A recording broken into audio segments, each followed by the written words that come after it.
Assalamualaikum warahmatullahi wabarakatuh. Kembali lagi dengan biologi edukasi. Kali ini biologi edukasi akan melanjutkan materi mengenai fungi atau jamur. Di mana kali ini saya akan membahas mengenai ciri-ciri, struktur, serta contoh dari Basidiomycota. Kita tahu bahwa fungi itu nanti dibagi menjadi 4 klasifikasi. Ada Zygomycota, Ascomycota, Basidiomycota, dan Deuteromycota. Nah, pada Basidiomycota, ciri khas pertama yang biasanya nanti akan muncul di soal itu adalah memiliki bentuk seperti payung. Jadi ciri khasnya dia memiliki bentuk seperti payung. Kalau digambarkan maka bentuknya seperti ini.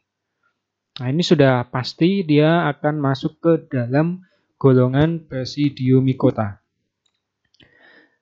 Yang kedua, terkait dengan hifa, maka termasuk jenis memiliki hifa yang bersepta atau memiliki hifa bersekat. Ciri khas yang kedua, kemudian termasuk ke dalam multiseluler. Jadi 3 ciri utama ini termasuk ciri khas dari Basidiomycota. Kemudian sporanya, jadi spora dari Basidiomycota yang digunakan untuk reproduksi seksual dinamakan dengan Basidiospora. Nah, jika nanti di soal sudah ada 2 kata kunci yaitu bentuk payung sama sporanya adalah Basidiospora, maka ini sudah dapat dipastikan bahwa dia termasuk ke dalam Basidiomycota. Nah, di sebelah kiri ini ada sebuah gambar atas sama bawah. Ini adalah struktur dari Basidiomycota. Secara keseluruhan dari atas sampai bawah ini, atau ini juga sama, jadi dari atas ini sampai bawah sini, ini dinamakan dengan Basidiokarp namanya. Basidiokarp. Jadi batangnya sama bagian tudungnya yang bagian atas itu dinamakan dengan Basidiokarp. Kemudian di bagian atas kap ini adalah tudung.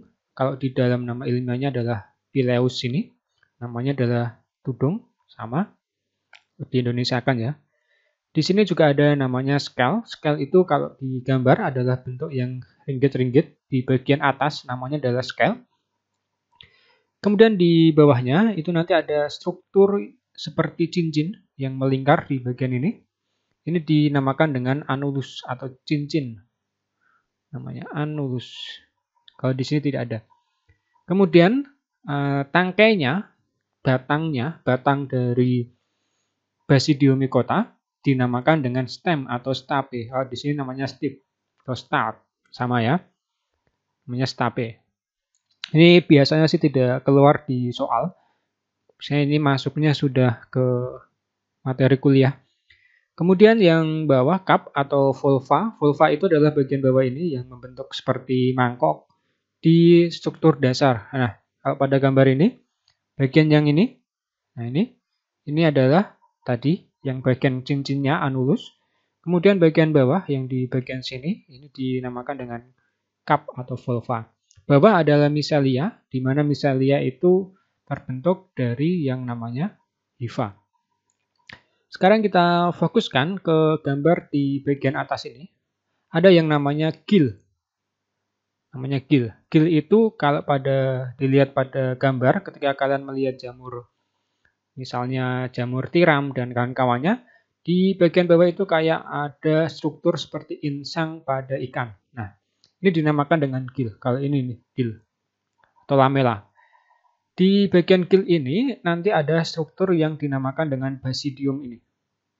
Nanti ada istilah yang dinamakan dengan basidium.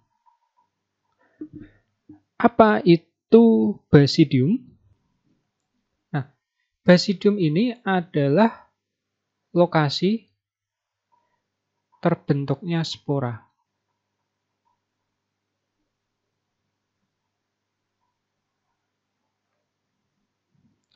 Jadi basidium ini nanti akan menghasilkan spora yang dinamakan dengan basidiospora ini.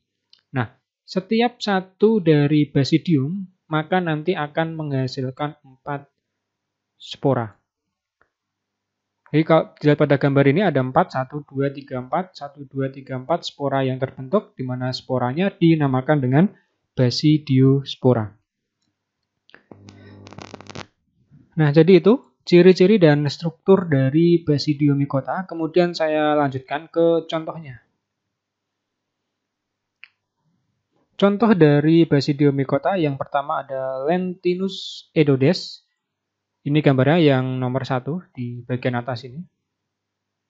Ini adalah Lentinus edodes, kemudian ada Pleuretes sp. Oh ya, manfaatnya ya. Lentinus edodes itu dia dapat dikonsumsi. Jadi dia dapat dikonsumsi oleh manusia. Untuk Pleuretes juga sama, ini juga bisa digunakan untuk konsumsi. Kemudian ada Auricularia polytricha, itu yang bawah ini. Nomor 3 ya, yang bawah ini. Ini adalah Auricularia polytricha. Pada Auricularia polytricha ini dikatakan juga kalau di dalam bahasa Indonesia dinamakan dengan jamur kuping. Nah, ini bisa dikonsumsi juga untuk Aurelia polytricha.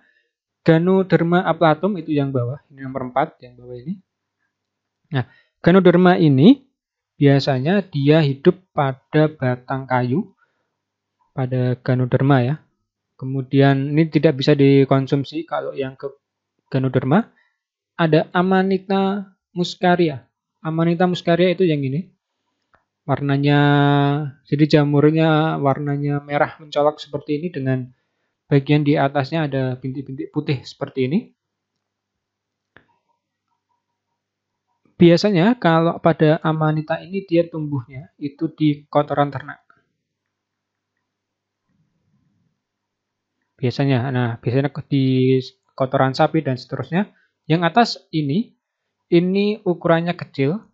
Biasanya dia menyebabkan warna karat, merah karat pada daun atau tumbuhan lain. Namanya Puccinia graminis. Ini dia bersifat parasit pada tumbuhan ya. Jadi warna merah ini disebabkan karena adanya jamur yang namanya Puccinia graminis ini yang tumbuh pada daun dari tanaman ini. Dia bersifat parasit seperti itu. Nah, jadi yang perlu diperhatikan nanti ketika ada soal terkait ciri-ciri, struktur, sama contoh, yang pertama adalah sporanya dinamakan dengan basidiospora ini. Ingat-ingat basidiospora ini. Kemudian bentuknya payung. Pokoknya kalau ada jamur bentuknya seperti payung berarti dia sudah masuk ke Basidiomycota. Hifanya bersekat multiseluler, kemudian sporanya dinamakan dengan basidiospora. Pada basidiumnya itu dia nanti akan terbentuk 4 buah spora ini. Setiap satu basidium akan terbentuk 4 buah spora. Ini adalah strukturnya, struktur dari Basidiomycota. Strukturnya seperti ini, ada cup, ada annulus, ada volva, mangkok bagian bawah, ada miseli, ada stem atau stape, kemudian ada gill. Secara keseluruhan dinamakan dengan basidiokarp, bagian tubuhnya ini. Jadi seperti itu penjelasan mengenai ciri-ciri, struktur, dan contoh dari Basidiomycota. Jika ada yang ingin ditanyakan, silahkan nanti bisa ditanyakan di kolom komentar. Sampai jumpa pada materi-materi berikutnya di Biologi Edukasi.